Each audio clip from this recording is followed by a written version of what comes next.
Bonjour à toutes et à tous, bienvenue pour un nouveau numéro de Tu l'as vu, cette semaine consacrée youpi au drame, on est super content, c'est Gravelax au micro, il est accompagné de Gooby. Bonjour. Et de Kaza. Coucou. Et oui, donc sans trop tarder, puisqu'on a quand même un épisode qui semble chargé cette semaine, non pas qu'en émotion. Voilà, on va passer tout de suite au tirage au sort, on va commencer à connaître la formule, à savoir que dans très peu de temps, en effet, on va passer vraiment au vif du sujet, à savoir changer en effet le côté présentation. Mais pour nous, c'était important en effet de faire genre par genre, bien sûr même en les regroupant, mais comme ça en effet d'apprendre à se connaître au travers des films qu'on conseille aux uns et aux autres. Donc tout de suite, Gooby, pouvons-nous procéder au tirage au sort de cette semaine? Kaza, donne-moi un numéro entre 1 et 3. 2. Ah non, c'est le mien. Quelle originalité. Eh ben vas-y, commence, c'est ton film, Kaza. On va prendre 3 du coup. Non, donc j'ai choisi Walk the Line de Jez Mangold. Si vous connaissez pas Walk the Line, en fait c'est le biopic de Johnny Cash. Et si vous connaissez pas Johnny Cash non plus, là je vais vous le dire. Donc en fait Johnny Cash, donc il est originaire d'une ferme de l'Arkansas aux États-Unis. Donc si vous savez pas, il va devenir une des grandes figures du rock'n'roll et de la country, au même titre que Elvis Presley ou Carl Perkins ou encore Jerry Lee Lewis, d'ailleurs qu'on voit dans le film. Dès le début de sa carrière, il va faire la rencontre de June Carter, qui est interprétée par Reese Witherspoon. Ouais, merci. Avec sa cuillère. Merci. Et en fait, il va devoir faire face à ces nombreux déboires avec la drogue. Johnny Cash, il est interprété par Joaquin Phoenix. D'ailleurs, qui fête son anniversaire aujourd'hui, donc bon anniversaire si tu nous écoutes. Voilà, 45 ans. Ouais. 47. T'es sûr? J'ai vu 45. Ah, peut-être alors. Ouais. Ah, attention, fake news, hein. Oui, on va dire 45, t'as raison. Ouais. Bon, enfin bref, il va encore jouer un personnage souffrant d'un mal-être encore permanent. C'est dû notamment au décès prématuré de son grand frère. Donc je parle bien de Johnny Cash. Et d'ailleurs, on peut faire le parallèle avec River Phoenix, qui était le grand frère de Joaquin. Il a toujours souffert de sa relation avec son père. Toujours été très, très conflictuel. Quoi avoir ça pendant tout le film. Après, c'est sûr que c'est un format assez classique du biopic. C'est-à-dire qu'on va voir le cheminement jusqu'au succès, le déclin. C'est là où on va voir sa période dans la drogue. Et on va voir en final la rédemption. Mais c'est pas honnêtement ce qui m'a le plus marqué dans ce film au premier visionnage, parce que je ne connaissais pas Johnny Cash comme je pense beaucoup de personnes en France. C'est plus justement l'histoire d'amour. Oui, je vais être très romantique dans ce numéro. Oui, parce qu'il y a du drame, mais bon, il y a aussi du romantisme. Les deux vont bien ensemble. Oui. Bon, on va pas faire un numéro sur ton sur ton désert. Bon, au moins on rigole pour ce numéro. Oui, donc voilà, oui, c'est surtout la relation entre donc Johnny Cash et June Carter, parce qu'en fait, ça a influencé ma vision de l'âme sœur, on va dire. Je sais, en fait, je l'ai vu assez jeune. Je l'ai vu, c'était un festival de rockabilly, de rétro, en fait, à Béthune. Il faisait des drive-in. Oui. Donc super festival, hein, si vous passez à Béthune. Et donc il passait Walk the Line. Et ce film-là m'a toujours influencé, sans le vouloir, sur le fait que si tu veux trouver ton âme sœur, c'est quelqu'un avec qui tu es épris passionnément, et en même temps, faut que ça soit aussi ta meilleure amie. Limite, c'est pas Johnny Cash le personnage principal du film. Pour moi, c'est vraiment June Carter. J'ai l'impression que le film le présente comme ça, c'est-à-dire que June Carter, c'est elle qui arrive à tenir à flot le navire, en fait, Johnny Cash. Et c'est grâce à elle s'il en est arrivé là, si on connaît sa réputation encore aujourd'hui. C'est plus le côté histoire d'amour qui m'a touché. Et donc oui, juste pour dire à côté du film que Reese Witherspoon a eu un Oscar pour son rôle, et Joaquin Phoenix était très bien parti pour l'avoir. Il était un des favoris, et finalement il s'est fait passer la statuette à Philip Seymour Hoffman. Ah oui, qui avait gagné ce jour-là, pour cette édition, pour Truman Capote. c'est ça. Je n'ai pas vu, donc je peux pas comparer, mais... En tout cas, pour Reese Witherspoon, c'est vraiment mérité, hein, parce que... Oui. Moi, en fait, ça va peut-être te décevoir ce que je dis. Pourtant, j'adore Joaquin Phoenix. Hein, c'est un de mes acteurs préférés. Et justement, il m'a pas marqué plus que ça dans ce film-là. Enfin, il le joue bien. Je trouve pas que ce soit sa meilleure prestation. Il joue bien, il chante bien, mais il m'a pas transcendé. Ouais. Comparé à d'autres films dans lesquels je l'ai trouvé génial. Là maintenant on peut parler de Joker parce que c'est de l'actualité au moment où on enregistre ça, mais il m'a pas marqué plus que ça. Et par contre Reese Witherspoon dedans, pour moi ça a été elle la vraie révélation du film parce que je la connaissais quasiment pas avant de regarder ce film, et là non, vraiment, elle est incroyable dans ce film. Et... une puissance de jeu et de chant aussi, parce qu'elle reprend, du coup, c'est elle qui chante les chansons dans le film, donc ses propres versions. Et non seulement elle chante bien, mais en plus, sa voix, elle arrive à la mettre très proche de l'original, la vraie June Carter. Et c'est ça qui est fort. Non seulement l'imitation est bonne et le chant est bon, et en plus de ça, elle joue bien. Donc, à tout pour elle, donc Oscar mérité. J'ai peut-être un argument par rapport à Joaquin Phoenix, c'est que Johnny Cash a été une sorte d'intervenant. Il a supervisé un peu le biopic, c'est juste avant qu'il décède. Et du coup, tu vois, par rapport à d'autres rôles, il n'a pas eu autant de liberté. C'est peut-être ça. Tu vois, autant de liberté que dans d'autres films. Tu vois, donc, et encore, il y a, je pense à une scène d'impro, celle, tu sais, quand il est dans sa loge, où le réalisateur lui demande juste, pète un câble en gros, sauf qu'il s'attendait pas à ce que il arrive à retirer le levier, et à péter l'évier et le retirer. J'ai adoré cette scène là parce que c'est violent. Enfin là, c'est vraiment du Joaquin Phoenix, quoi. Mais après oui, je veux dire, pas me faire dire ce que j'ai pas dit, il est très bon dans le film, mais juste, c'est pas pour moi c'est loin d'être sa meilleure prestation, et du coup ça me choque pas par exemple qu'il ait pas eu l'Oscar, qu'il ait été nommé et qu'il l'ait finalement pas eu, parce que je l'ai tellement vu meilleur dans d'autres films pour moi. Mais tu as vu Walk the Line après avoir vu les récents films de Phoenix? Oui, moi du coup je l'ai regardé là pour le podcast, donc j'ai vu. Donc après c'est peut-être aussi pour ça, c'est vrai. Je l'ai pas vu dans le bon contexte. Moi je l'ai vu récemment, après avoir vu Joker, après avoir vu A Beautiful Day. C'est grâce à ce film Walk the Line qu'il a passé un cap. Faut se dire qu'avant, il sortait justement de sa reconnaissance dans Gladiator. Il avait déjà un rôle marquant. C'est la première fois, on va dire, qu'on voit, vraiment la tête d'affiche. Mais justement, par exemple, Gladiator, tu vois, par exemple, Joaquin Phoenix, je l'ai trouvé meilleur dans Gladiator. Enfin, il m'a plus marqué dans Gladiator que dans Walk the Line. Alors qu'il a pourtant tourné avant. Mais encore une fois, il est très très bon, et il chante aussi très bien dans le film. Donc, ça aussi. Mais il y a plus de mérite à recevoir son Oscar pour Joker, par exemple. Donc voilà, et vous, qu'est-ce que vous en avez pensé de ce film? Déjà, moi, c'était pour savoir si vous avez vu la version cinéma ou la version étendue. J'ai vu la version cinéma. Ouais, moi aussi. Pour l'instant. Moi, j'ai vu la version étendue. Moi, sur mon Blu-ray, il n'y avait pas la version étendue, j'ai que la version ciné. D'accord. Donc oui, ça approfondit notamment les scènes de concert, tout ce qui est aussi rapport personnel, notamment une scène comme ça quand il est en Allemagne où il achète une guitare, il est dans un magasin de guitare, beaucoup de choses très très subtiles. Alors soit c'est des scènes rajoutées, soit c'est des scènes dedans qui sont allongées.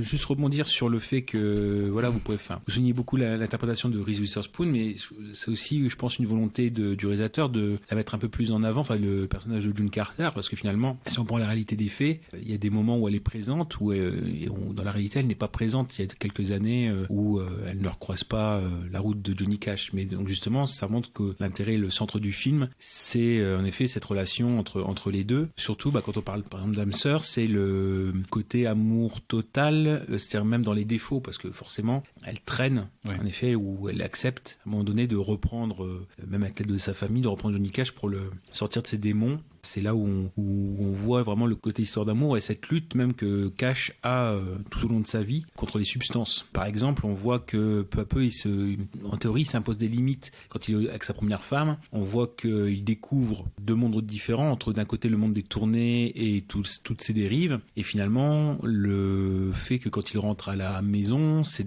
assez plan-plan. Ce qui fait qu'au final, au fil du temps, non seulement il augmente les tournées, et finalement ses démons le rattrape quand il est chez lui. On pense à un repas de famille où il se drogue dans le bureau alors que normalement il se drogue qu'en tournée, et que pour que le succès continue, comme il a un côté chanson assez mélancolique et que c'est le drame qui fait, ou le mal qui fait vendre, du moins c'est comme ça qu'il est identifié, et il faut qu'il se fasse mal pour avoir de l'inspiration et continuer aussi à créer. Il y a plusieurs parties dans ce film-là. Il y a bien sûr le rapport au père qui est assez important, le souvenir du frère où il y a un énorme sentiment de culpabilité. C'est ce qui le fait aussi plonger dans ses démons pour oublier temporairement. Donc il y a vraiment tout ce côté-là aussi, le rapport des relations à la famille. Je parle notamment à la situation du divorce qui est très mal vu par la société, surtout pour une femme. On pense à June Carter qui se sépare de son premier mari et c'est très mal vu dans la presse notamment, même dans la rue. Ouais, dans la fameuse scène où elle est dans le magasin et elle se fait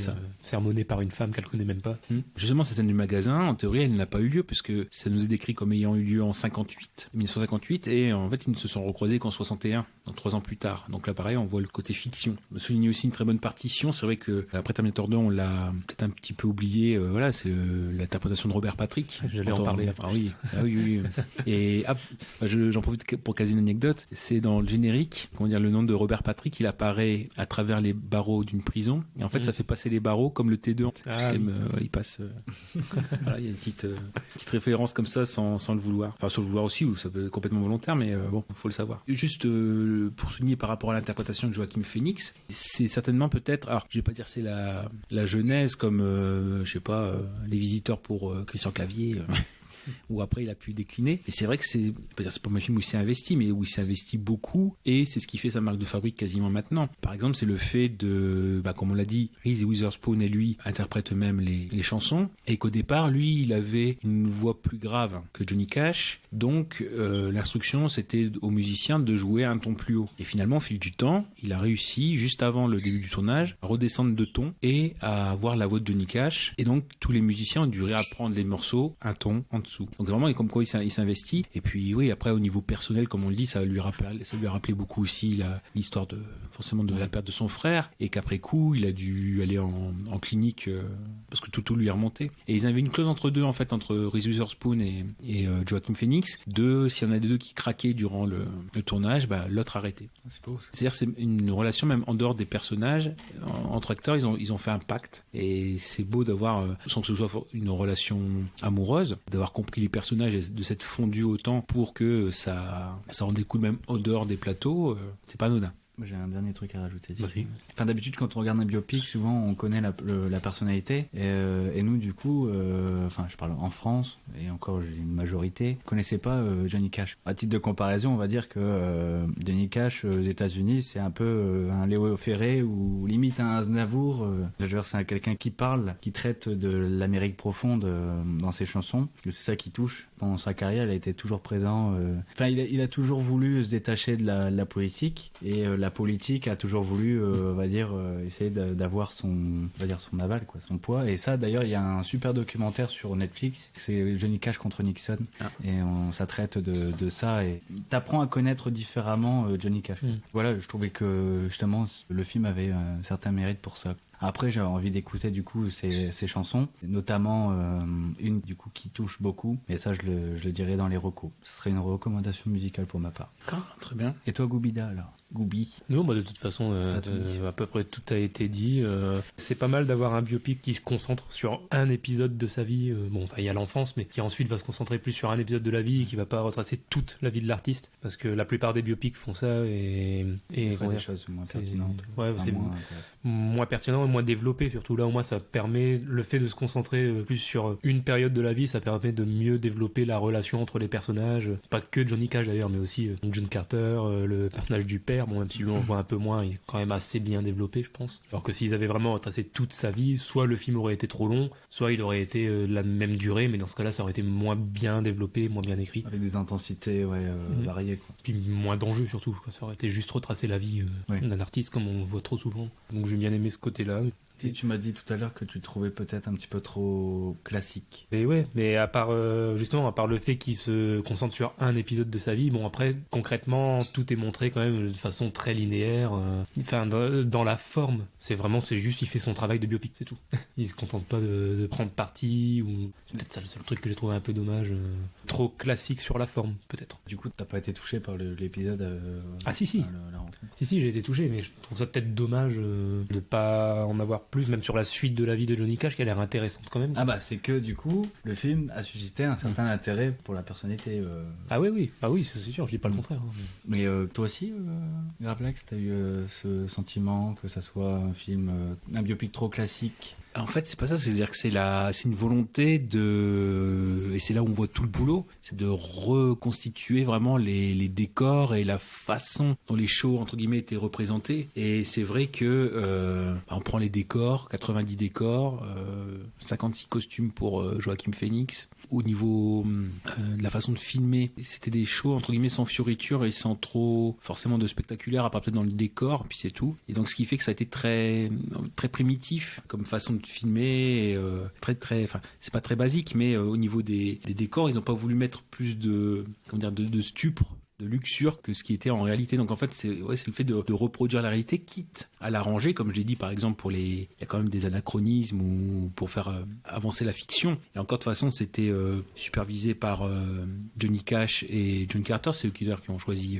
Joaquin Phoenix et Reese Witherspoon pour leur rôle. Mais c'est une volonté en fait. C'est pour ça, donc très classique, mais c'est une reconstitution quand même assez nette et assez belle. Les moyens ils ont été mis aussi sur ça, et ce qui fait que ça correspond à une volonté de replonger dans une époque. Donc ce qui fait que ça donne l'impression peut-être d'avoir été déjà vu dans la forme, et pour raconter quelque chose, je vais pas dire d'inédit, mais c'est un biopic, mais de remettre quelque chose dans son contexte pour pas qu'il y ait d'anachronisme. Et après je sais pas, moi c'est vrai que peut-être avoir vu la version étendue, il y a des choses qui sont peut-être forcément plus nuancées, ou il y a des réactions qu'on comprend un peu mieux. J'ai pu voir un peu le détail de ce qui avait été ajouté. Alors parfois c'est 15 secondes par-ci, après c'est vraiment une scène, donc c'est 1 minute 45, comme je vous dis, la scène où il va acheter sa guitare en Allemagne, quand il est en Allemagne, voilà, des choses comme ça. C'est pour ça, je pense que, je sais pas si ça amène plus de rythme, mais enfin, en tout cas, quand j'ai vu le bilan de version longue, version cinéma, le commentaire de la personne, c'était vraiment que ça apportait vraiment beaucoup plus de choses, et que c'était pas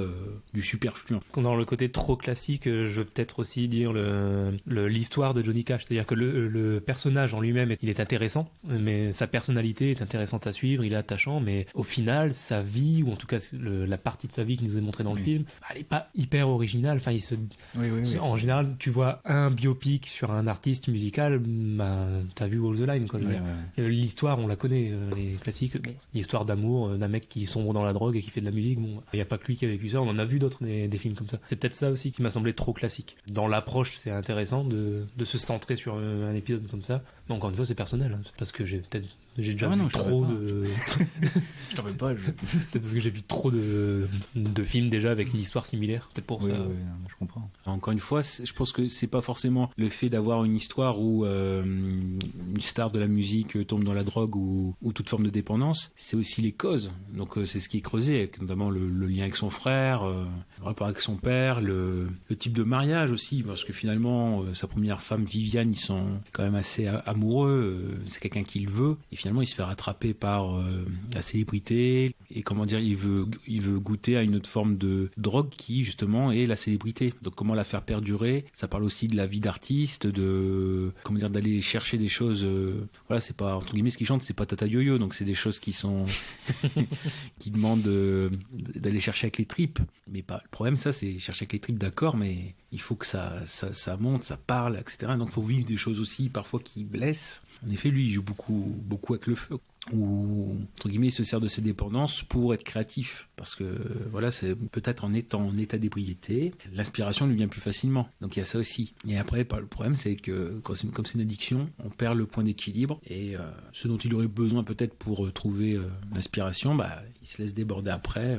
Voilà. Donc en fait, c'est plus, je pense, à chercher dans la cause de ces démons et comment est-ce qu'il peut les soigner. Mais on s'aperçoit que c'est pas un chemin solitaire, quoi. Il a besoin d'une épaule qu'il accepte. Hein, on voit que c'est pas facile pour elle de le reprendre ou d'avoir une relation sentimentale avec lui. Et donc quand ça arrive, c'est un choix voulu, raisonné et encore plus beau. Il y a un peu ce côté-là, je pense, c'est le chemin, les raisons et les chemins pour arriver, parce que c'est vrai que sinon le fait d'avoir une star du rock qui est sous stupéfiant, c'est vrai que ça peut être un pitch classique ou un ressort classique. Là, c'est adapté à Johnny Cash. Allez, section spoiler. Une scène préférée? Moi, si je dis pas de conneries, quand ils réunissent sa famille pour Thanksgiving, je crois, ou Noël. Oui. Thanksgiving. Quand ils les réunissent, donc il y a une sorte de réunion de famille autour de la table, dîner, et qu'il y a une sorte de duel à table entre Johnny Cash et son père. Je trouve que la tension dans cette scène-là, elle est particulièrement forte, et pour la performance des deux acteurs. Autant Joaquin Phoenix que Robert Patrick, là-dedans, on voit vraiment comme s'ils étaient prêts à se foutre sur la gueule, les deux. Alors, ils doivent très bien s'entendre dans la vie de tous les jours, hein, mais...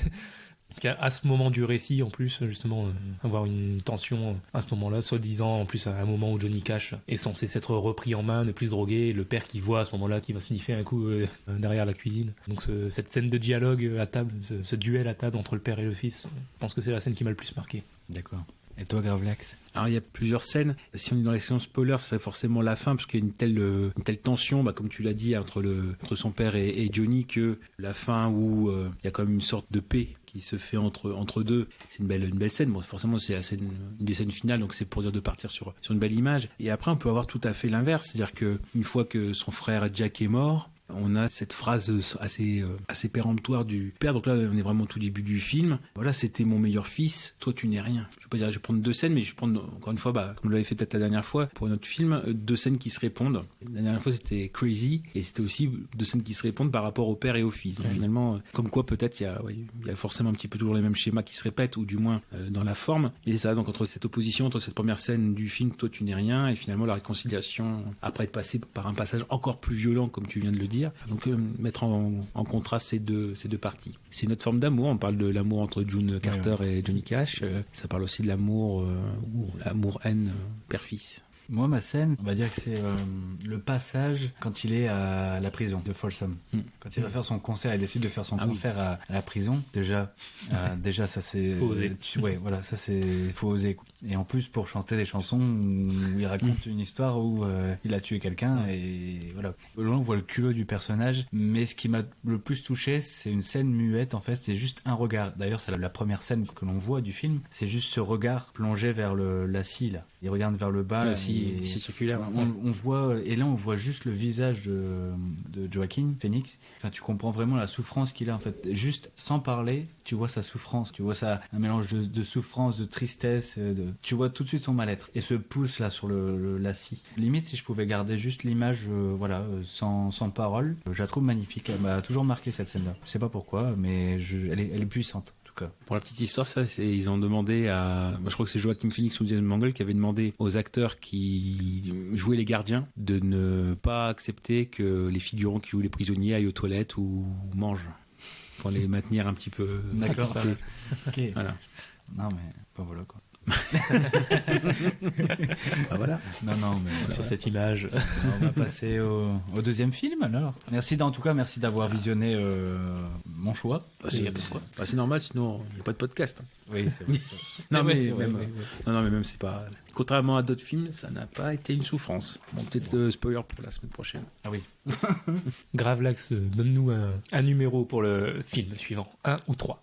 3. On passe au 1. Eh bien, il s'agit de mon film, le film de Gooby, réalisé par Xavier Dolan, Mommy. Encore du québécois.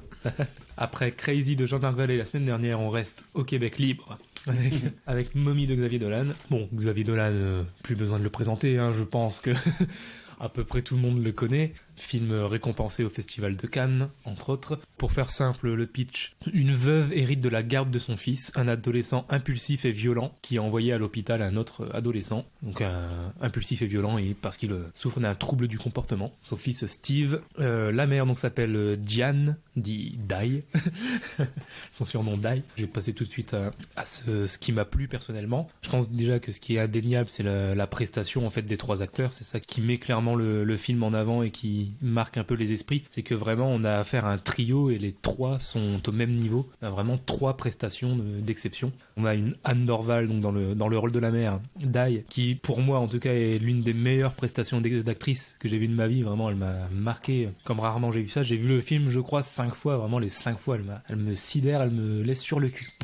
Voilà, donc elle est très touchante, très attachante parce qu'elle joue donc une Diane qui se retrouve un peu obligée de garder son fils, un peu malgré elle, donc parce qu'il est renvoyé du centre dans lequel il était. Et je pense que si elle est aussi attachante, je pense que c'est parce qu'on la voit jouer le rôle d'une femme forte, mais qu'on va voir faiblir petit à petit. Et surtout, au vu de l'amour qu'elle a pour son fils, c'est ça qui va l'aider à tenir, je pense. Ensuite, on a donc un Steve joué par Antoine-Olivier Pilon. Donc il avait joué pour Xavier Dolan donc dans le clip de College Boy d'Indochine. Et donc ensuite, il a enchaîné avec Mommy, qui lui aussi est très attachant. Il a tout du petit con détestable, en fait, à cause de son trouble. Et justement, le fait qu'il souffre de ce trouble du comportement, c'est un peu ça qui l'excuse, entre guillemets, et qui va le rendre attachant, alors qu'il a tout pour être détesté. Et aussi grâce au fait qu'on le voit se rendre compte de sa nature, en fait. Il lui-même a conscience du fait d'être différent, entre guillemets. Bon, pas vraiment différent, mais... Et donc, on sait qu'il fait pas exprès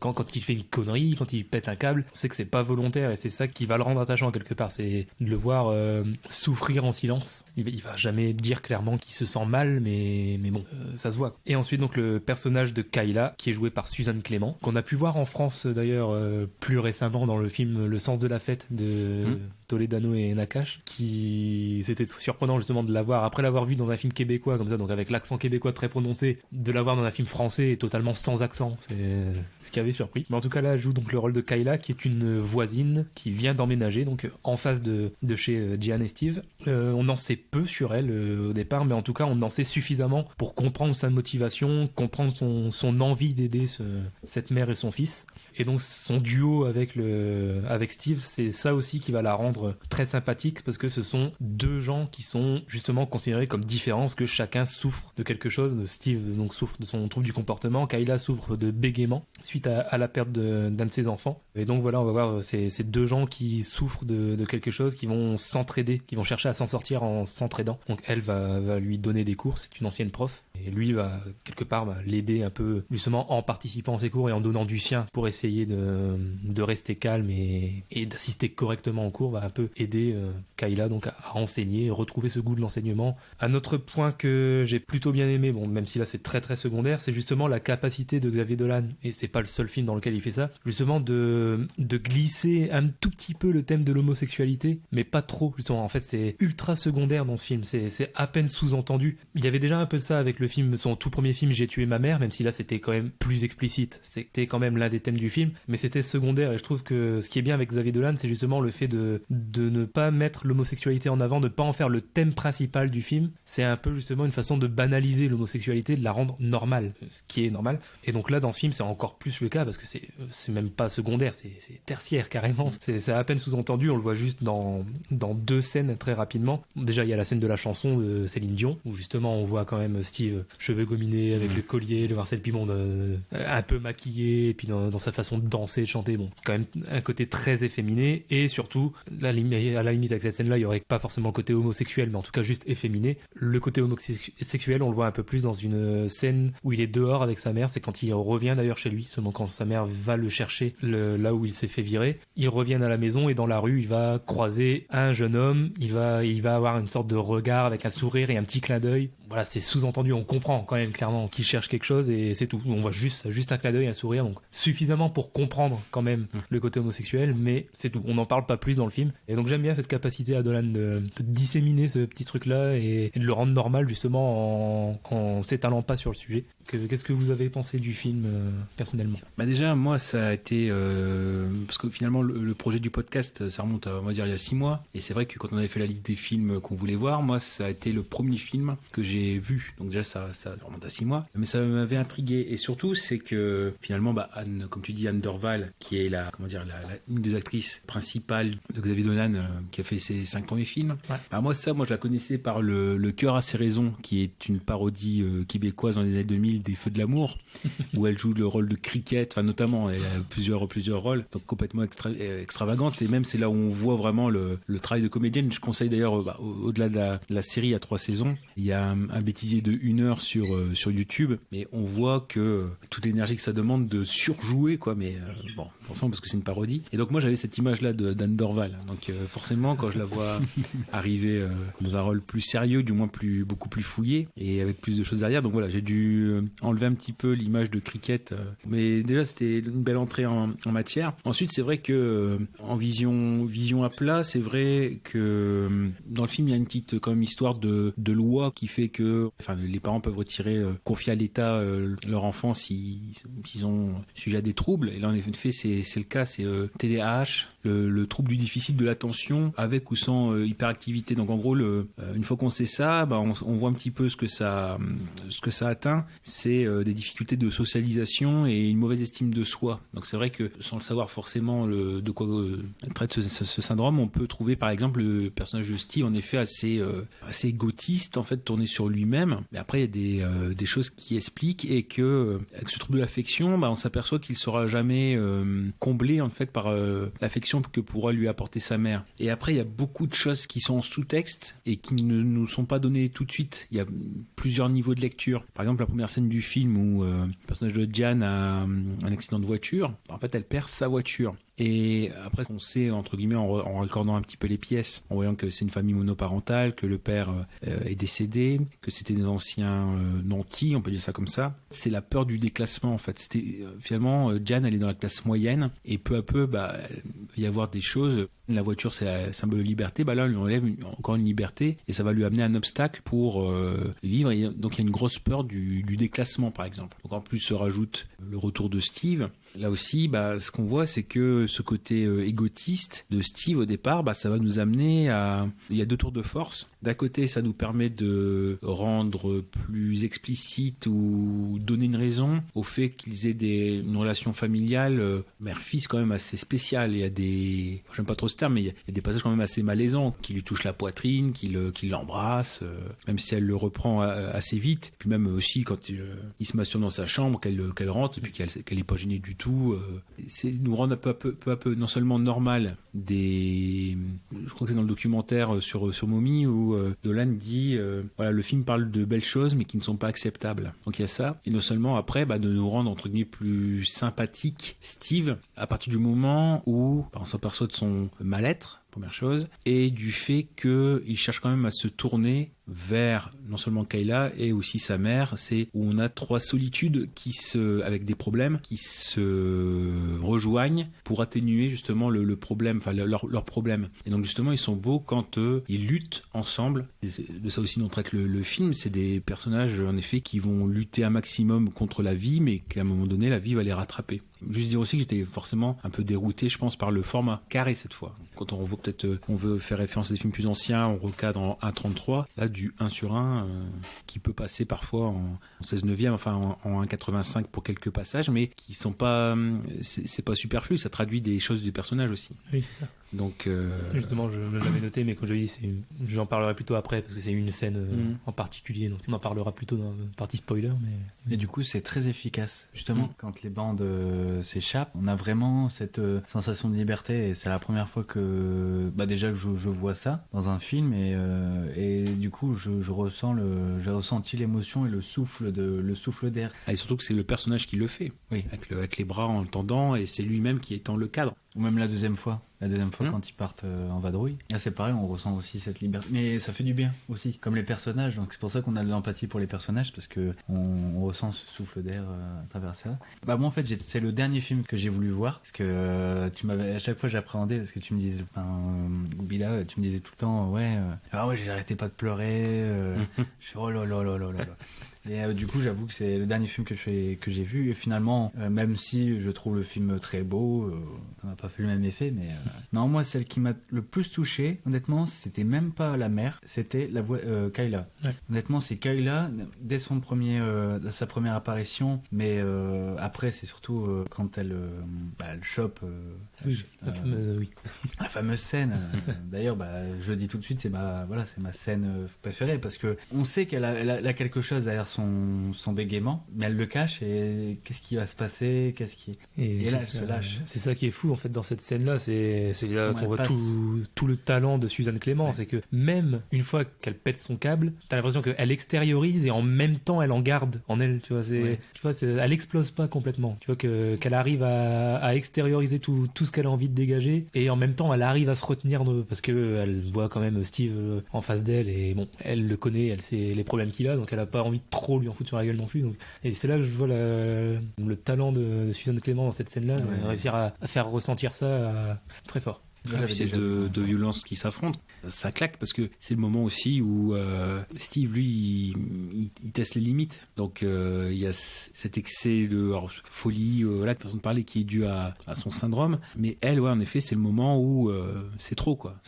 Il y a tout qui remonte et il y a sa nature qui parle où forcément elle est freinée. Et aussi penser que la perte de son fils, quand elle se réfugie justement en face, c'est aussi pour connaître un petit peu, entre guillemets, l'adrénaline de ce qu'elle aurait pu connaître si son fils était encore vivant. Donc elle projette aussi beaucoup de ça en Steve. Donc la limite aussi, elle peut être là, ou peut-être qu'elle projette en effet son propre fils. Donc elle limite la violence, même si elle est justifiée selon elle. Elle sait que c'est pour le bien, parce que si elle pose pas de limite... Et ouais, c'est le personnage qui m'a le plus touché parce qu'elle est entre les deux. D'un côté, elle veut pas se projeter comme la mère de l'enfant, mais d'un autre côté, elle a cet attachement pour lui. Et à la fin, elle dit oui, ta mère sera fière de toi.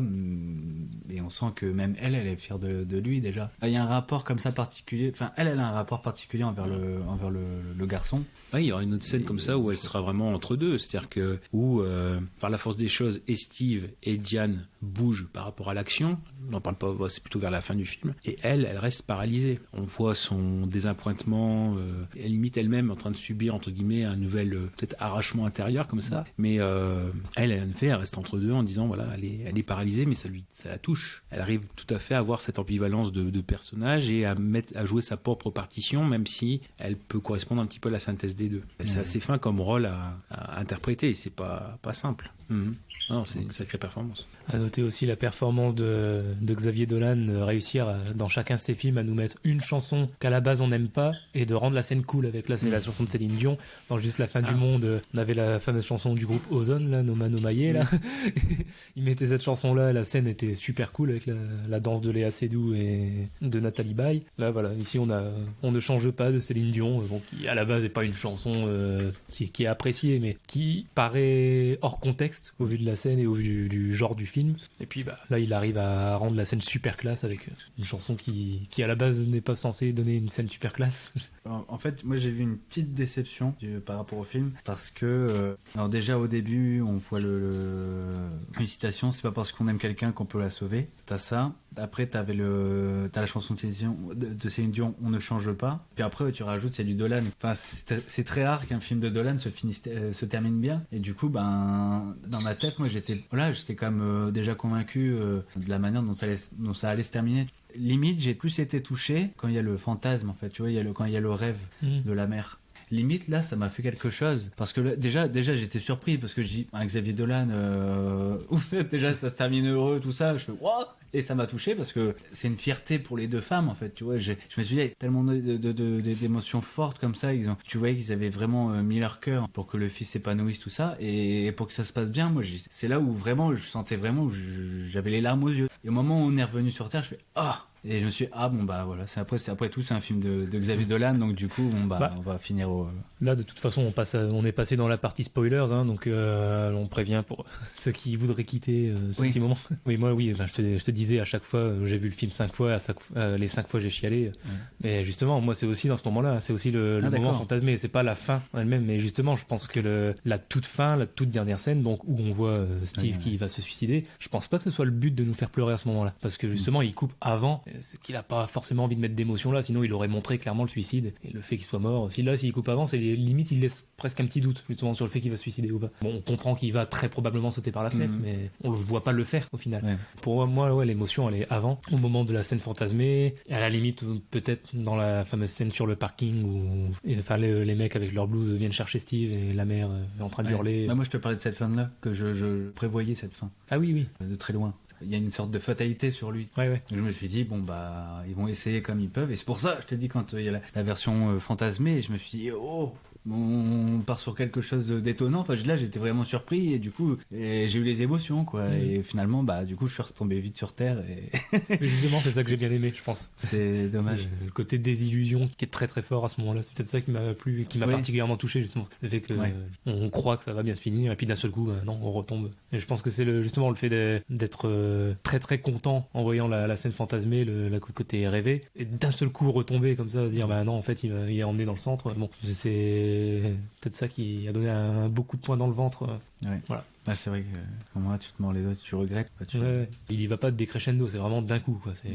Tu passes de tout à rien en 3 secondes. Et c'est peut-être ça que j'ai trouvé fort. À le retour du cadre en 1,85 et puis quand on revient à la réalité au format carré. Pour avoir vu le documentaire, à la fin, peut-être ils donnent un peu plus d'éléments quand même. Comme ils sont dans le documentaire, ils peuvent dire, ceux qui veulent pas en savoir plus, ils se contentent du film et c'est bon. Mais en effet, la dernière scène, c'est l'idée qu'en effet Steve se suicide, mais que c'est plutôt une liberté. C'est-à-dire que pour lui, parce qu'il n'est plus enfermé, et aussi pour sa mère, parce qu'elle ne sera plus forcément embêtée avec lui. Même si on voit que de son côté, quand elle donne à un institut, elle perd une partie d'elle-même et elle se retrouve toute seule face à sa culpabilité. Il y a ça qui est important. Et là, c'est la démarche, en effet, c'est Dolan qui le dit lui-même. Il dit dans les personnages, surtout si on prend celui de Diane, sa citation, c'est « je pars de qui je voudrais être pour arriver à qui je suis ». Dans le film. Donc c'est ce qu'on voit, c'est-à-dire que c'est vrai que Diane dedans, si on centre surtout sur le personnage, parce que Mommy c'est quand même le titre du film, on voit qu'en effet il y a plusieurs possibilités, plusieurs alternatives dans sa vie et qui, le fait que Steve soit là ne s'applique pas. Par exemple, quand elle se balade dans la rue, on voit qu'elle a le regard du voisin et en effet elle est plutôt apprêtée, plutôt féminine. Donc c'est vrai que elle pourrait avoir à nouveau une vie affective qu'elle met de côté pour Steve.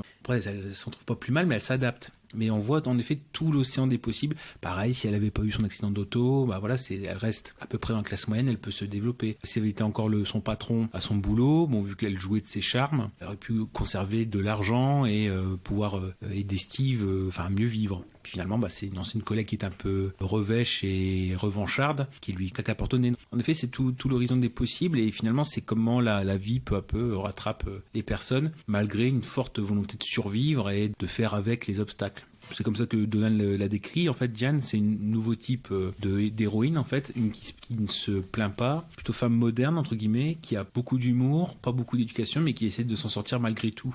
Mais bon, voilà, c'est-à-dire le côté idéaliste, peu à peu se referme. Donc, on voit même à la fin, elle essaye d'être convaincue qu'elle a bien agi, et finalement, la dernière scène avec Kayla, on voit que, elle essaie de faire bonne figure, mais que ça cache quand même beaucoup de choses en arrière-plan. Où c'est qu'un bien-être de façade en fait. Donc c'est un film très très riche.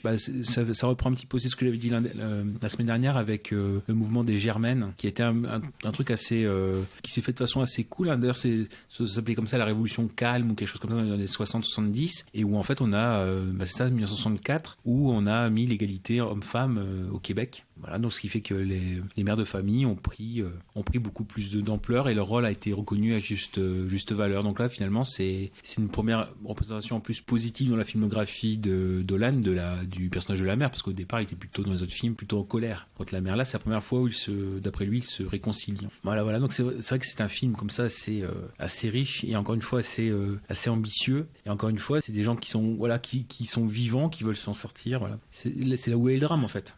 Ils ne baissent jamais les bras, ou vraiment quand ils sont acculés. Dernière chose aussi, c'est encore une fois le format il n'est pas innocent et quand le drame revient, le cadre est resserré, il est formellement présent. Voilà. C'est assez malin aussi au niveau de la présentation. On peut peut-être terminer avec les scènes préférées. Kaza, il nous a déjà donné la sienne en plein milieu. Après, je peux en rajouter une autre. Vas-y, moi aussi j'en ai deux, donc ça ne dérange pas. Justement, quand la scène où on voit Kayla dans le rétro, à la fin, c'est devant le centre, elle lui pose 2 questions. Steve est devant et la caméra est fixée sur lui et il pose 2 questions anodines. Oui, tout ça.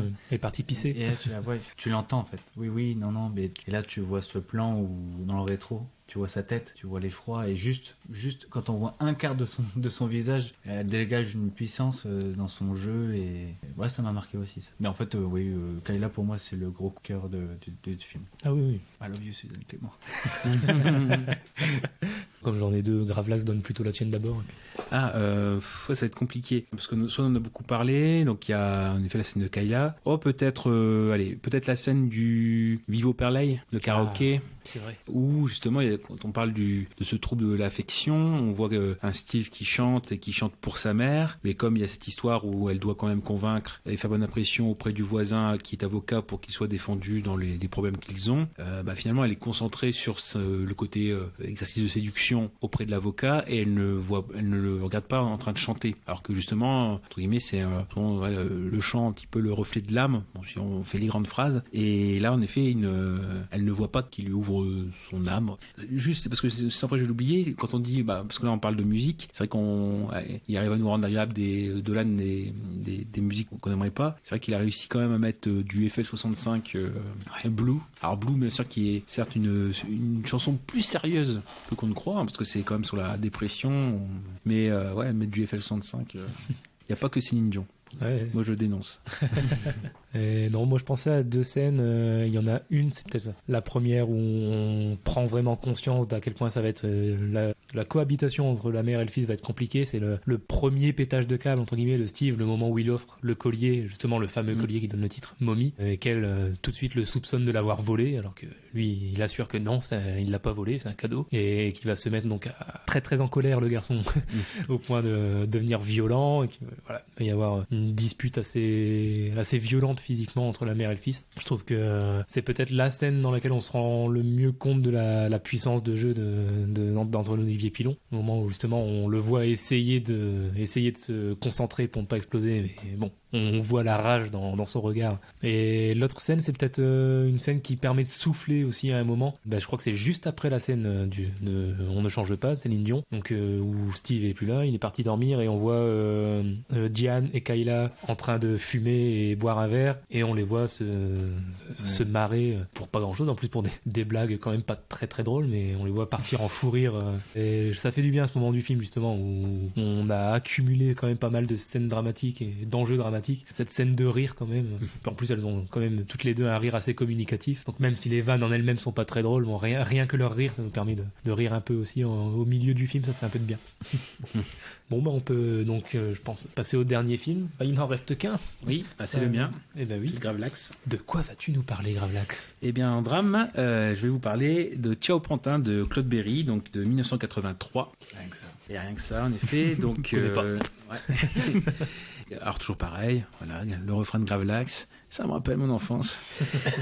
Parce qu'en effet, c'est un film que j'ai découvert, j'étais vraiment petit, je devais avoir peut-être 5 ou 6 ans. J'étais gardé par une amie de ma mère, enfin de ma mère, de mes parents. Pareil, pour me divertir, c'était à l'époque des VHS. Et je vois, tiens, il y a une VHS avec Coluche, il est rigolo lui. On peut la mettre pour rigoler. Et puis en fait, voilà, ça a été aussi comme Canicule, parce que c'est un peu plus tard, ça a été vraiment une claque. Ne serait-ce que par l'ambiance du film. On peut pas dire qu'on rigole beaucoup.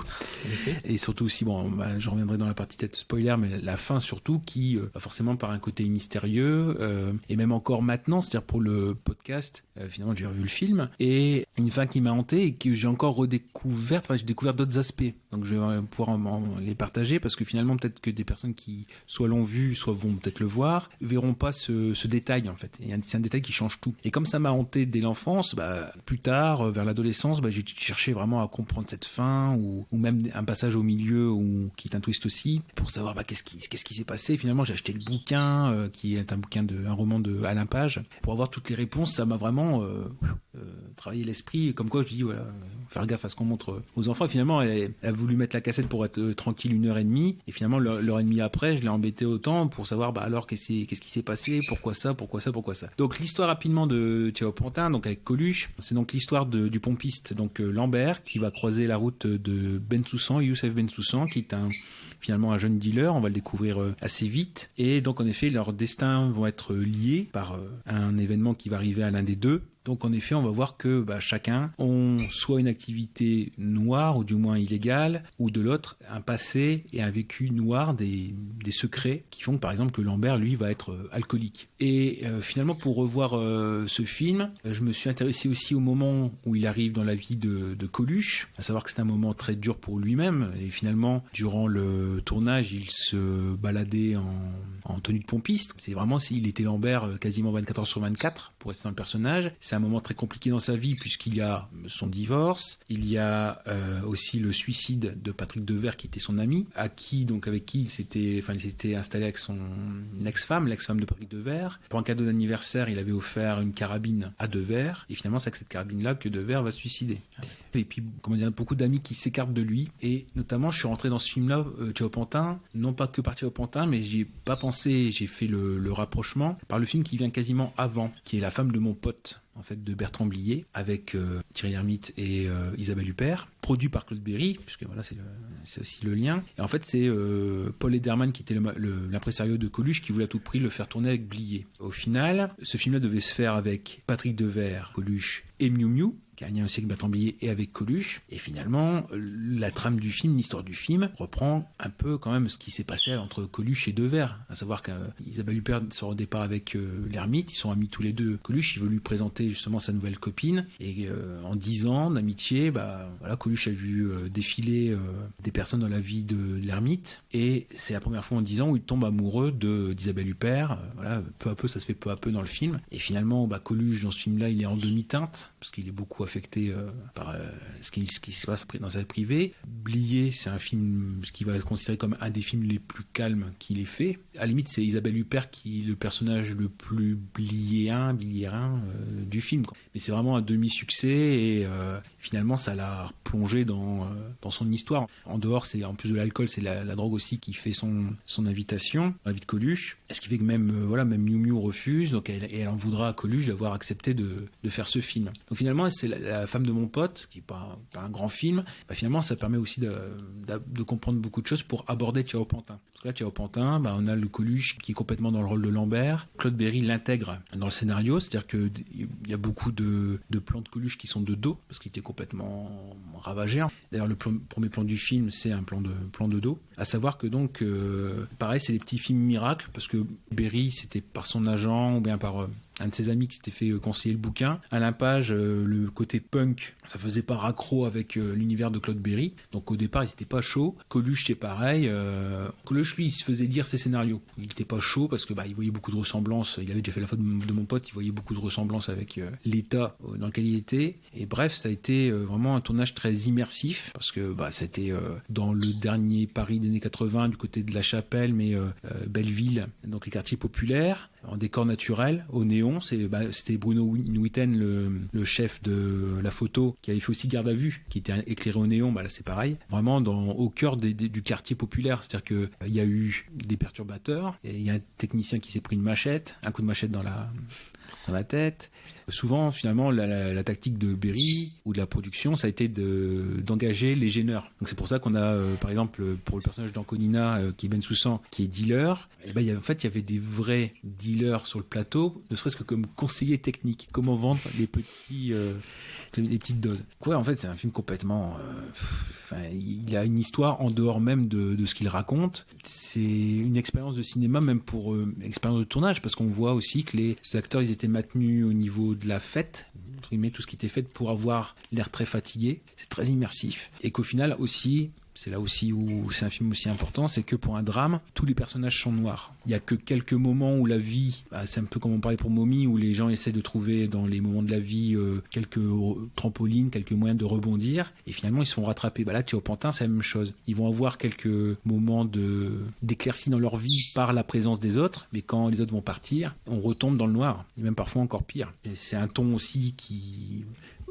je parlais de Canicule, parce qu'on est en 83, 84 pour Canicule et 83 pour Thiao Pantin. C'est pareil, c'est des films qui pourraient plus se faire, parce que finalement, après le quartier où ça a eu lieu, il a été complètement rénové. Donc finalement, on ne trouve plus les lieux de tournage. Bon, bref, j'en parle beaucoup. On connaissait pas le contexte. Et maintenant qu'on le connaît, c'est vrai que ça donne envie de le revoir une deuxième fois pour avoir cet environnement. C'est même aussi en sachant ce qui va se passer. C'est un film en fait avec des rencontres improbables. C'est-à-dire que lui, Lambert, qui a un passé où on découvre qu'il finalement il a été policier et que son fils, comme il était trop autoritaire chez lui, son fils s'est rebellé et est tombé dans la drogue et a été victime d'une overdose. C'est ce qu'il a fait donc quitter la police. Donc il est un petit peu entre guillemets, soit c'est pas en rédemption, mais il vivote entre guillemets, parce que il est dans ce côté-là. Il a plutôt un côté, on va dire, facho ou ex-facho, et il est en amitié avec un dealer, alors mi-juif, mi-arabe, et finalement, il retrouve dans Ben Soussan, il retrouve un second fils. D'ailleurs, c'est pour ça que ce qui va arriver, on le révélera peut-être plus tard, parce que c'est vraiment la moitié du film. Parce que si on compte pas ce qui se passe, on se prive de toute l'autre moitié du film. Quand il découvre que Ben Soussan est dealer, prend bien le temps de mourir. On a beaucoup de phrases comme ça autour. c'est vraiment des personnages assez qui essayent de s'en sortir à leur manière. Bon Lambert, ça sera par l'alcool au départ. Bensoussan, lui, c'est essayer parce que finalement, c'est quelqu'un qui n'est pas con, et on le voit d'ailleurs, il a toute la collection des que sais-je, et en fait c'est le but, lui, c'est il sait que c'est pas par son physique qui va plaire, c'est pas par le fait qu'il soit mi-juif mi-arabe qui va s'en sortir, donc il veut s'en sortir par lui-même, et c'est faire sa propre culture. Et l'avantage des que sais-je, c'est qu'il lit tous du premier au, je sais pas combien il en a, mais faire un chiffre rond, il y en a 1000. C'est que l'avantage, c'est qu'un que sais-je, d'ailleurs c'est ce qui est marqué dans le roman, c'est ça peut être c'est un numéro d'histoire, le numéro suivant c'est sur les sciences, et ce qui fait que ça fait une culture éclectique, donc des gens qui veulent s'en sortir. Et après, dire vite fait, d'autres, à part Anconina et Coluche, bien sûr, c'est-à-dire qu'il y a le rôle tenu par Agnès Soral, donc Lola, qui est punk, donc c'est aussi une période assez spéciale, puisqu'on voit les clubs comme le Gibus, tout ça, enfin le Gibus ou le Palace, qui sont des clubs très punk à l'époque. D'ailleurs, il y a une scène, c'est le groupe Gogol Premier, vous avez pas connu ça, vous? Et surtout après, forcément, dans la seconde partie du film, c'est vraiment un film d'écorché vif, et lui, il le porte vraiment sur sa tête. Pourtant, il fait le rôle du policier, c'est Philippe Léotard, qui était connu aussi pour des excès au niveau alcool. Hein. D'ailleurs, son frère, c'était François Léotard, c'était ministre de la Défense dans les années 80-90. Et lui, Léotard, il disait, mon frère, c'est le ministre de la Défense, moi, je suis le ministre de la Défense. Donc, voilà. Donc, vraiment des têtes d'écorché vif, quoi, ça. Et encore une fois, aucun personnage n'est solaire vraiment. Ce qui avait peut-être posé, par exemple, l'acteur qui joue, donc c'est l'acteur qui joue donc Rachid, qui est l'intermédiaire entre guillemets avec les grands pontes de la drogue, mais qui est un peu le chef de Bensoussan, donc Mahmoud Zemouri, avait hésité justement, avait même refusé de faire le rôle parce qu'il considérait le scénario comme trop raciste. Et comme on lui a montré qu'aucun personnage n'était le héros entre guillemets ou valeureux, etc. Tous les personnages étaient noirs. C'est pas forcément parce que le personnage était musulman ou arabe que c'était la raison pour laquelle il était mauvais. Là, c'est parce qu'il était dans la drogue. C'est vraiment pour coller avec l'époque, parce que dans le roman, le chef, il s'appelait Tony, il était croate. Enfin, il était yougoslave. Donc bon, ils ont changé un petit peu. Il y a beaucoup à dire. Mais bon, là, c'est parce que Coluche, il avait accepté aussi, parce qu'il était en confiance avec Claude Berry. Ils avaient déjà fait 9 films en commun auparavant, donc c'est pour ça qu'il a accepté d'aller vers le noir, entre guillemets, vers le côté sombre. Voilà. Après, je sais pas, pour vous avez d'autres choses à... Qui d'abord? Vas-y. Moi. Je prendrai les miettes. Non, moi en fait, ce que je dirais, c'est que tout simplement, je sais pas pourquoi j'ai aimé ce film, parce que quasiment toutes les notes que j'ai là, c'est quasiment que des reproches, et pourtant j'ai aimé. Et c'est ça qui est fort, c'est que par exemple que Coluche, j'étais un peu déçu parce que tout le monde forcément en parle. Oui, c'est même à tel point que c'est devenu une expression, faire son Ciao Pantin. Donc, du coup, je m'attendais vraiment à une performance absolument exceptionnelle, digne des plus grands. Et en fait, je trouve qu'il joue très bien, il est touchant, mais je lui reproche de pas réussir à s'effacer derrière son personnage. Oui. Moi, en fait, quand j'ai vu Ciao Pantin, j'ai pas vu Lambert, j'ai vu Coluche sérieux. Et c'est peut-être ça qui m'a un peu déçu. C'est que, en termes de jeu, j'ai rien à lui reprocher. C'est vrai que, franchement, il joue très juste. Et ça fait même bizarre de le voir comme ça, justement, quand on le connaît en tant qu'humoriste dans des personnages très cons. Ça fait du bien de le voir justement comme ça, très sérieux et jouer très bien. Mais j'ai vu Coluche. C'est peut-être ça qui m'a un peu laissé sur ma faim. C'est pas faux. Ouais, j'ai vu Coluche avec des favoris et boire de l'alcool. Dans tous les films de Coluche d'ailleurs, c'est très dur de voir le personnage. Enfin, moi, à chaque fois que je vois Coluche, c'est Coluche. Ouais. Mais c'est ça. Mais en même temps, il y a tellement Et lui. Je m'attendais peut-être à ce qu'il s'efface un peu plus derrière son personnage. Un peu pareil avec Agnès Soral. J'ai trouvé ravissante, mais en termes de jeu, j'ai eu un peu de mal aussi. Je sais pas, j'ai jamais été convaincu en fait par son jeu. J'ai toujours trouvé un côté assez faux dans sa façon de parler, ses intonations peut-être, je sais pas. Elle a un jeu particulier quand même. Elle a une façon de parler bien à elle. Elle était assez jeune quand même aussi. Elle avait un de ses premiers rôles, c'était dans un Claude Berry, je pense. C'était un moment d'égarement avec Jean-Pierre Mariel et Victor Lanoux, où elle faisait la fille de Victor Lanoux. Juste dire aussi pour la recherche en fait de Coluche. Et en effet, pour Lambert, ils avaient essayé plusieurs looks et ils sont partis sur Dario Moreno, qui était un chanteur des années 50-60. Donc voilà, si on peut voir avec ses petites moustaches, etc. Donc oui, ils sont partis sur ça. Mais après, c'est vrai que entre guillemets, je vais pas dire que il s'est vraiment confondu avec le personnage parce que c'est ce qu'il vivait aussi. Alors c'est peut-être ça là. Généralement, quand on est dans une mauvaise phase, on essaie d'en sortir. Donc là, lui, il continuait comme ça à y être. Agnès Soral, c'est vrai que elle a peut-être manqué encore peut-être un peu d'expérience, mais le côté punk, je vais pas dire dans ce qu'elle a à défendre, mais non, parce que finalement dans une partie du film aussi, elle a une sensibilité apporter. Ouais, alors par contre, justement, je dis, j'ai pas toujours été convaincu par son jeu. Par contre, j'avoue qu'au fil du film, elle joue de mieux en mieux quand même. Vers la fin du film, quasiment rien à lui reprocher. Mais ouais, c'est surtout les premières scènes en fait. Les premières fois où je l'ai entendu parler, je me suis dit putain, elle joue mal. et en fait, ça va. Au fil du film, ça va. Finalement, elle s'en sort plutôt bien. Après, pareil, j'ai peut-être été. Bon, là, on va passer encore une fois dans la partie spoilers à partir de maintenant. Concernant la fin, bon, de toute façon, tu vas nous en parler mieux après. Moi, j'ai juste trouvé dommage, un peu le même reproche que Kaza a fait juste avant pour Mommy, que toi, tu disais que t'avais vu venir à des kilomètres la fin. Et là, moi, je l'ai vu venir à des kilomètres pour Ciao Pantin, justement. J'ai trouvé pas très subtil, en fait, la façon dont elle était écrite, cette fin, parce que pour le faire mourir, le personnage, on a besoin qu'il soit seul. Ah bah tiens, comme par hasard, Agnès Sorel qui dit j'ai oublié mes collants, puis il se retrouve tout seul. Bon bah à partir de ce moment-là, tu comprends qu'il va se faire buter. Oui, mais même, je pense que tu comprends à partir du moment où il bute pas entre guillemets le gros boss du quartier au niveau de la drogue, qui lui crache dessus, qui lui montre son mépris. C'est à partir de là, voilà, il a craché directement à la tête du boss et à partir de là, c'était déjà fait. Puis bon, après, ouais, ça peut être que des grandes phrases durant le film, mais bon, il y a beaucoup de choses où c'est je m'en fous, je suis déjà mort. Depuis que mon fils est parti, je suis mort. Ça, mais au-delà du fait qu'on s'y attende depuis longtemps au moment où ça arrive, c'est vraiment dans la façon dont c'est amené en fait. C'est ça qui m'a surtout déçu. Justement, le fait, comme je disais, pour le buter, on a besoin que le personnage soit seul. Tu vois les ficelles. Ouais, voilà. C'était un peu trop facile là-dessus. Après, c'est peut-être pas visible tout de suite, mais c'est vrai que juste après, elle part et lui croise un chat noir. Ah ouais, j'ai même pas fait gaffe à ce détail. Ah ouais, si, ça c'était flagrant. Ouais. Quand tu regardes un petit peu dans les airs avec le vol des oiseaux, on entend les ailes, etc. Non, mais donc oui, cette fin, ouais, c'est ça. Enfin bon, je sais pas si j'en parle maintenant. Enfin, c'est peut-être le moment. Moi, sinon, j'ai un dernier point. Vas-y. Peut-être dernier reproche. J'aurais peut-être voulu aussi un petit peu plus de développement dans la relation père-fils de substitution qu'il y a entre Coluche et Ben Soussan. En fait, la relation, je la trouve bien écrite, mais peut-être pas assez développée. Je trouve qu'en fait, le personnage de Lambert, il s'y attache trop vite. Enfin, j'ai pas compris pourquoi il s'attachait aussi vite à Ben Soussan. Enfin, je comprends pourquoi il s'y attache, mais j'ai peut-être trouvé ça trop rapide et pas assez développé. Et sinon, contrairement à ce que peut laisser croire tout ce que je dis depuis tout à l'heure, comme je disais, j'ai aimé le film. C'est ça que je trouve fou, c'est que tout ce que je note depuis tout à l'heure, quasiment tout est assez négatif et pourtant je l'aime bien ce film. Donc ouais, je sais pas pourquoi, mais je l'aime bien. Voilà. Non, mais tu voulais réagir par rapport par rapport à pourquoi peut-être il s'attache. C'est vrai que si on prend la première scène du film où Ben Soussan est sous la pluie avec une mobilette qui est volée, qui ne marche plus, voilà, donc qui le voit un petit peu, et ça annonce bien le film aussi où il y a ce rapport à la nuit. Et finalement, la station service dans la nuit, c'est un peu une lumière, voilà. Donc il y a ça. Il y a le fait que Lambert, quand il voit Ben Soussan rentrer dans sa boutique, il n'est pas dupe.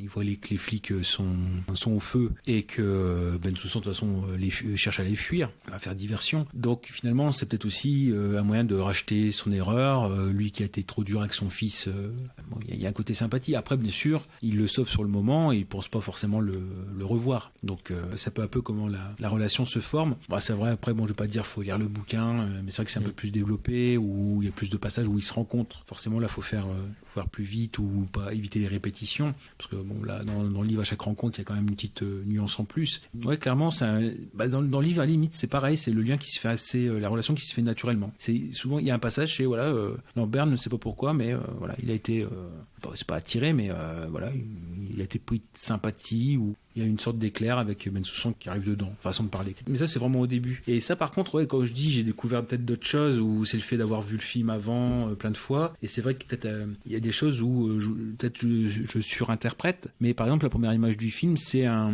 feu tricolore sous la pluie, ça commence au rouge, donc moi je sais pas, je l'associe peut-être à la couleur du drame, ça nous annonce peut-être ce que sera le film. Le vert, peut-être le retour de l'espoir, donc par exemple pour Lambert l'arrivée de Ben Soussan dans sa vie, puis après qu'on repasse au rouge et donc on retournera dans le drame. Je sais pas, moi ça m'a, comment dire, je sais pas, c'est ta force quoi de le connaître. On s'attache peut-être à des choses qui sont plus secondaires, même comme dans la partie spoiler, il faut dire bien sûr que Ben Soussan meurt sous les yeux de Lambert au milieu du film, c'est-à-dire que il a peut-être trop abusé c'est pas de la bonté, mais Rachid donc veut lui faire payer le fait qu'il ait emprunté sa moto, qu'il lui mentit quelques fois. Donc déjà première chose, il se fait corriger une première fois par son homme de main Mahmoud, et la deuxième fois c'est il se fait piquer en effet toute sa marchandise, ce qui fait que c'est beaucoup d'argent qui lui manque, avant d'aller voir Rachid et Mahmoud, qui s'arrangent quand même pour, avec Lambert, rassembler un maximum d'argent. Et en fait, on voit que le but, c'est clairement de le tuer, parce que finalement, c'est cette scène-là, je me suis... Alors, dans le traumatisme qu'il y a la mort de Bensoussan, parce que je me dis, le temps qu'il perd à arriver, on le voit arriver en mobilette, le temps qu'il arrive à taper au carreau Lambert, je dis, est-ce qu'il n'aurait pas mieux fait de taper au carreau, de rentrer dans la boutique, par exemple, voilà, d'être protégé. Bon, après, c'est du cinéma, il faut forcément faire du drame. Donc, c'est Lambert, moi j'entends ça crier dans la nuit, des fois, je me réveille en transpiration. Puis surtout aussi, c'est qu'avec le temps, la VHS, c'était pas forcément une grosse définition. Moi, je me demandais de quoi il mourait, Bensoussan, parce que, il s'est juste pris, voilà, puis finalement, quand on regarde bien avec la haute définition, puis même un peu avec un plus grand écran, on voit qu'il y a quand même, forcément, c'est une prothèse, mais une prothèse de sang qui s'enlève de la nuque et donc, voilà, qui, entre guillemets, qui se prend le coup du lapin, etc. Parce qu'en effet, une fois que la mort arrive, forcément, Lambert prend congé de son poste de pompiste et il fait genre qu'il n'a pas connu Bensoussan. Donc c'est là où on rencontre justement l'inspecteur Bauer, qui est joué par Philippe Léotard. On s'aperçoit que finalement Bensoussan, il n'allait pas s'en sortir parce qu'il était sous les radars de la police. Donc finalement, qu'il soit mort, entre guillemets, c'était soit ça, soit la prison. Il n'y en avait pas pour très longtemps. Et surtout, c'est que quand Lambert entreprend de venger Bensoussan, la première personne vers qui il va, c'est Mahmoud. Donc il est un peu l'homme de main, et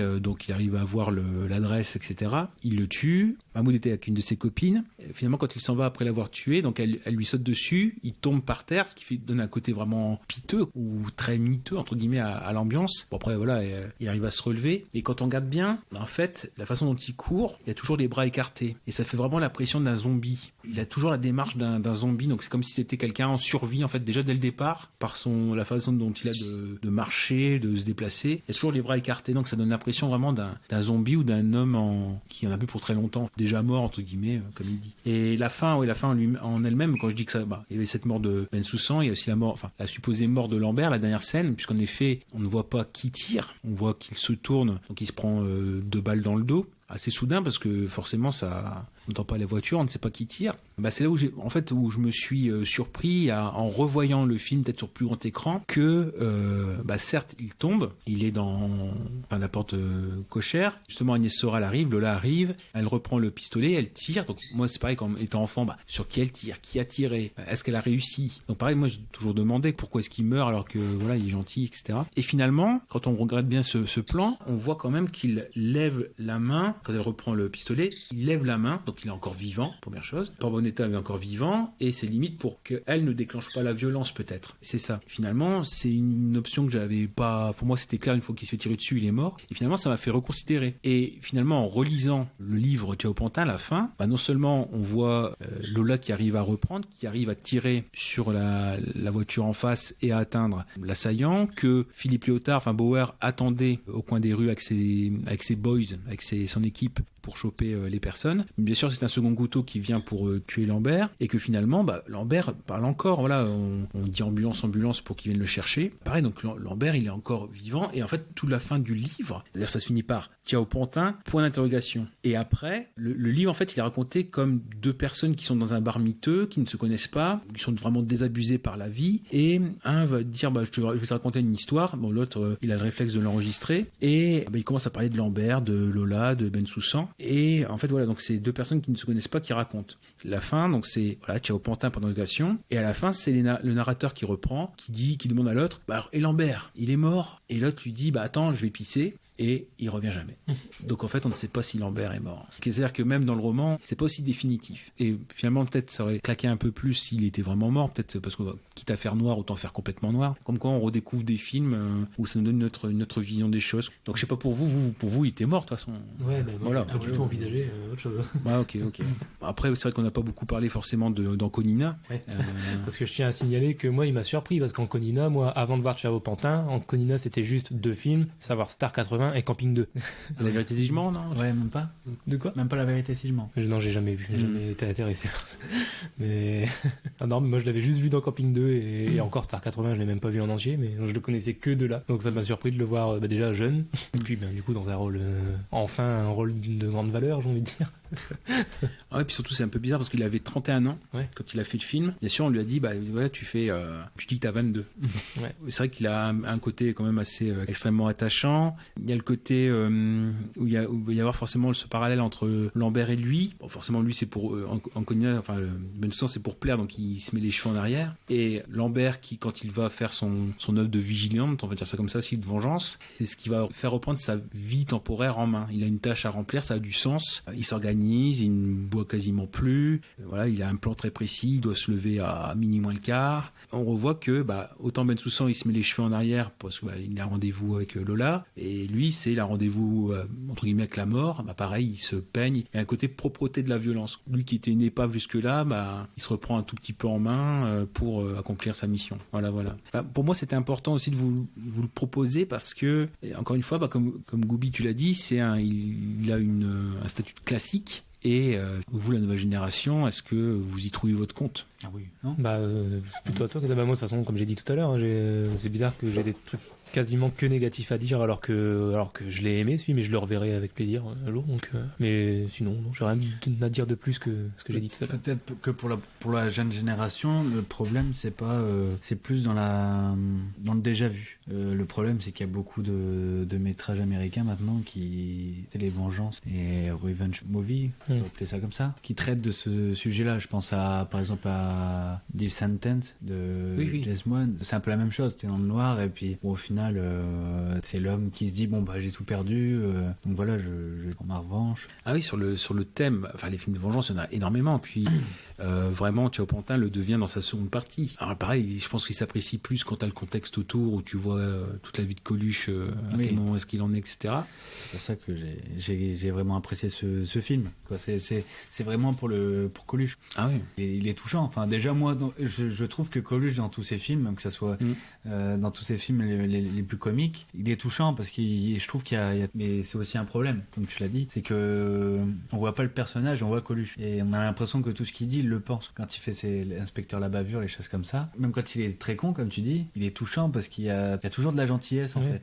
Je sais pas comment expliquer, mais il est touchant, humain. Il est humain, c'est ça, c'est exactement ça. Et dans ce film-là, il est humain aussi, donc on s'identifie rapidement à lui. Non, moi après ce que j'ai noté à part Coluche, c'est la manière de filmer le quartier de Paris. Oui. Il y a surtout un plan. Moi, je fais ma scène préférée ou mon plan qui m'a le plus marqué. C'est juste le plan avec Coluche qui traverse la rue, et un surcadrage avec les bâtiments. Et à l'arrière, on voit le métro qui passe comme ça. Oui. Et moi, bizarrement, ça m'a fait penser au pont de Brooklyn. Ah oui. Il était une fois en Amérique. Je sais pas si c'est tiré par les cheveux, mais moi, tout de suite, ça m'a fait titre, tu sais. Et j'ai trouvé, c'est rare qu'on voit Paris filmé de cette manière-là, quoi. Même si c'est juste un quartier, même si c'est juste une rue, c'est filmé d'une manière. Enfin, on dit souvent Paris-Ville-Lumière, là. Ah oui, c'est. Mais là, on est vraiment. Ouais, c'était voulu, c'était voulu. Il avait vu le métro, donc il fallait ce plan-là. D'une beauté. Je veux dire ma scène préférée. Ouais, moi, c'est la scène de la baffe, le moment où Lambert voit Ben Soussan se droguer et qui lui fout une énorme baffe dans la gueule en disant tu te drogues, et puis que Ben Soussan lui répond mais chacun sa merde, toi c'est l'alcool, moi c'est la drogue. Et une scène vraie, c'est une vraie claque. Ah. Parce que en fait, comme c'était filmé en 3/4, en fait, si Coluche l'a joué fausse, ça se voyait. Donc en gros, il y a un moment donné où Anconina lui dit vas-y, fous-moi une. Et là, il s'attendait pas à une telle phase. Il y a une version vite fait sur YouTube, Anconina, Chao Pantin, baf, il raconte en 2 minutes la scène. Donc c'était une vraie, et que voilà, mais que choqué, il a dit faut que je me reprenne parce que je vais pas refaire une deuxième. Donc en fait, il a tout donné pour garder son personnage éveillé. Puis lui aussi. Du coup, je comprends mieux l'intensité de la scène. Ça la rend encore plus, encore plus forte. C'est vraiment ma scène préférée, du coup. Ouais, puis je trouve que c'est à ce moment-là où tu vois son côté paternel jaillir. Avant, tu n'avais pas trop ça. Tu te dis c'est juste un pote. Et là, dès qu'il lui met la baffe, tu te dis là, il y a vraiment son petit côté paternel qui ressort, et du coup, il identifie Anconina comme son fils. Donc, puis il y a un côté un peu ironique parce que justement, lui qui lui fout une baffe parce qu'il se drogue alors que lui est alcoolique et qu'il arrête pas de boire. Pour moi, c'est un peu compliqué. Qu'est-ce que je pourrais dire ? Moi, j'aime beaucoup le personnage de Léotard, en fait, quand je dis qu'il y a, tout le monde est noir, c'est-à-dire que lui, par exemple, qui est inspecteur de police, forcément, il ferme les yeux sur... alors que c'était assez clair que pour lui, Lambert, c'est lui qui est à l'origine de l'exécution de dealers principaux, puis même qu'il le renseigne, entre guillemets, pour aller chercher le grand ponte. Moi, il y a des personnages comme ça, comme Bauer. Sinon, j'aime bien le petit passage aussi où on s'aperçoit que chez lui, dans son appartement, Coluche a plastifié la chambre de son fils. Le lit est plastifié. En fait, elle est restée telle quelle. C'est pour ça, par exemple, quand Lola va pour écouter un disque dans la chambre de son fils, il dit en gros, casse-toi, enfin touche pas ça. Le côté où il a plastifié sa faute. Pour lui, elle est toujours présente. Sans qu'on ait à être très démonstratif. Forcément, quand il raconte le pourquoi du comment c'est arrivé, ça c'est logique, c'est pour le côté explicatif, mais la scène en elle-même, il appuie pas. Enfin, voilà, on sait que on devine sans trop de soucis, et c'est pas casse-toi, c'est la jambe de mon fils. C'est voilà, casse-toi, t'as rien à faire là. Donc le côté où il vit avec ses démons, parce que finalement, il aurait pu en faire autre chose de cette pièce, et il veut vivre avec sa faute. C'est un petit moment aussi. Après, j'aurais pu en choisir d'autres. Bon, là, c'est ceux qui me viennent comme ça à l'esprit. On a bien discuté. Je vous remercie aussi de cet échange, parce que voilà, encore une fois, c'est les démarches comme ça, comme Canicule et les autres films que j'ai pu proposer, c'est savoir comment des films qui pour moi font partie de mon paysage, après parce que je les ai rencontrés à différents moments, comment est-ce que vous les ressentez, parce que c'est pas ça peut être daté, et c'est logique. Oui, mais c'est toujours aussi efficace, je pense. Bon, tant que c'est du plaisir, c'est bon. Partie recommandation. Et partie recommandation, tout à fait. Casa, tu as commencé, donc c'est à toi de faire la première recommandation. Oui, donc moi c'était une recommandation musicale pour changer. Ça sert de contexte et une sorte de suite à Walk the Line. Je pense savoir. Oui. Et non, ce n'est pas la musique de la bande-annonce de Logan. Mais c'est Hurt. Si, c'est en fait. Non, mais en fait, ce qui m'embête en fait, c'est que les gens connaissent Johnny Cash limite grâce à Logan. Ouais. Tout le monde est ouais, j'adore cette chanson, mais c'est grâce à la bande-annonce de Logan, quoi. C'est vrai. Mais non, c'est Johnny Cash. Ouais.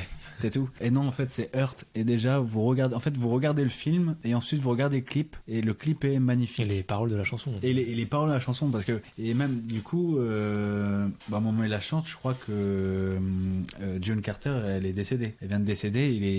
Et donc, quand tu penses à tout ce que June Carter a fait pour lui, et quand tu sais qu'il peut pas faire sans elle, là, il est arrivé à un stade de sa vie où elle a disparu, et du coup, voilà, enfin, il repense au passé, et de la nostalgie. Et c'est pour ça que le clip est super bien fait, parce qu'on voit tous ces moments de la vie, de sa vie avec elle, et tu te dis mais quelle vie, tu dis quelle vie, et en fait cette musique en plus c'est magnifique, elle est magnifique, tu peux la réécouter plusieurs fois d'affilée, enfin bon.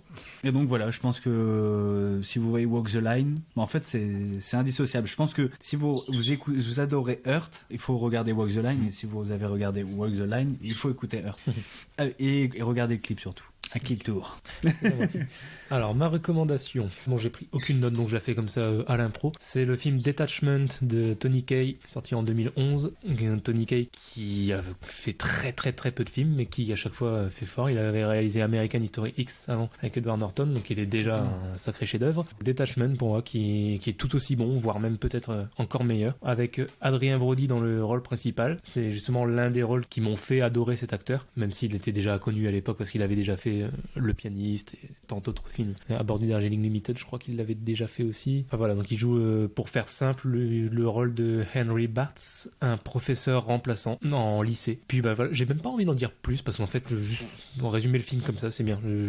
Faut pas forcément en savoir plus avant de le voir. Donc il joue le rôle d'un prof remplaçant dans un lycée, dans des quartiers difficiles. Il va se retrouver dans un lycée, et on pourra peut-être éventuellement dire aussi qu'il y a toute une partie de l'histoire qui est en lien avec son père ou son grand-père. Alors là, ça date, je sais plus. Ça doit être son grand-père, je crois. Son grand-père qui est dans un hôpital et qui fait ses petites crises de temps en temps, petites crises de folie, on va dire. Donc voilà, il doit gérer à la fois donc ça, son grand-père, lui il vit seul dans son appartement, et donc sa vie en lycée. Si on va dire l'élément déclencheur du scénario, pour donner un petit peu envie quand même, c'est qu'il va faire la rencontre assez rapidement dans le film d'une jeune prostituée qui s'appelle Erika, je crois de mémoire, qui a l'âge d'être en lycée en fait, qui est très très jeune. Donc lui il va la voir en se disant quand même qu'elle est prostituée, en gros pour survivre, elle a pas trop le choix, elle doit faire ça alors qu'elle pourrait très bien être une de ses élèves. Donc il va la recueillir, l'amener chez elle pour qu'elle puisse dormir, tout ça dans un coin chaud. Et donc voilà, donc j'en dis pas plus. Juste ça, le film est hyper touchant et je pense que c'est mon rôle préféré d'Adrien Brody, parce que tout le monde en parle pour le pianiste. Non, moi vraiment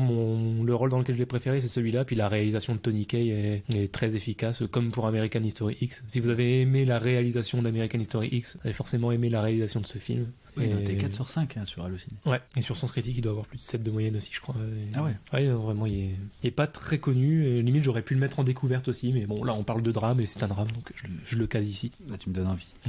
Bon, moi, comme je voulais quand même que vous ayez un minimum le moral, je vous ai proposé Ciao Pantin, parce qu'à côté du film que je vais proposer, Ciao Pantin, c'est les Télétubbies. C'est Requiem pour un massacre, donc de 1985, d'Hélène Klimov, donc un film russe, oui, l'Union soviétique, et qui est sorti tout récemment, enfin ressorti en Blu-ray chez Potemkin. Alors Hélène Klimov, c'est un réalisateur donc russe, dont Requiem pour un massacre était le dernier film, donc 1985, ça commence à remonter, et parce qu'en effet, c'était l'époque où quand même les films étaient quand même soumis à un gros contrôle en Russie, en URSS, et par exemple, il avait fait un film en 1974 sur Rasputin, l'agonie, et il est sorti qu'en 81, 7 ans plus tard. Et là, pareil, donc Requiem pour un massacre, ça décrit donc l'histoire, donc c'est en Biélorussie, donc en 1943, au plus fort de la guerre et de l'occupation nazie dans les pays baltes, puis dans les territoires soviétiques. Et donc on suit en effet un jeune qui a 13-14 ans, qui s'appelle Fioré, qui va chercher d'abord à rejoindre la résistance, les partisans biélorusses, qui de son jeune âge va se faire un petit peu écarter. Donc pareil, il va partir et essayer de revenir dans son village en compagnie d'une autre adolescente, Glatcha, et il redécouvre le massacre au sein de son village. Bref, c'est un film où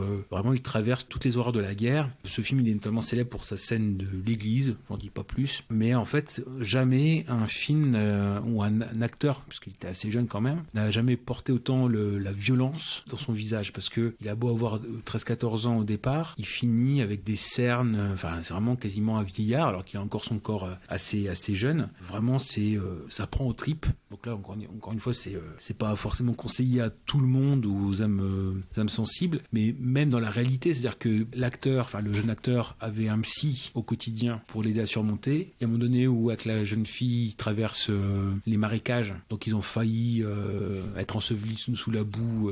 Enfin vraiment, il n'a pas été du tout soigné, quoi, le pauvre. Donc bref, c'est assez exténuant. Et bon, quand on parle de catégorie drame, moi à la limite c'était ce premier film que j'ai redécouvert dans des bonnes conditions récemment, qui me vient à l'esprit. Si on parle de drame, pour moi c'est Requiem pour un massacre, 1985. Je vous le conseille si vous voulez une expérience un peu ouais, mais ça doit faire à peu près 6 mois qu'il est dans ma liste, mais j'attends de le voir justement dans des bonnes conditions. C'est ça, mais bon, donc oui, en plus, encore une fois, je fais pas de pub, on n'est pas payé, mais voilà, il est ressorti chez Potemkin, donc c'est l'occasion de redonner un petit peu, surtout un film qui lui-même est par sa distribution un film combattant, parce que voilà, la filmographie du réalisateur, c'est une filmographie de combattant, parce que voilà, pour que ces films sortent à l'époque, c'est assez dur. Donc on a de la chance de les avoir, autant en profiter. Très bien. Bon, c'est à moi de conclure. Je conclue donc cette semaine donc sur cet épisode sur les drames. Bon, finalement, comment on est à la fin de l'épisode?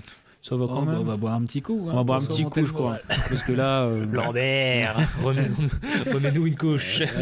On se retrouve donc la semaine prochaine. On vous le promet. Je pense qu'on est dans cet état d'esprit-là pour un épisode beaucoup plus joyeux sur les films les plus nuls. Ouais. Bon, c'était Gravelax. Je vous souhaite une bonne semaine. C'était Goubi. Salut. Et c'était Casa. Bonne soirée. Salut.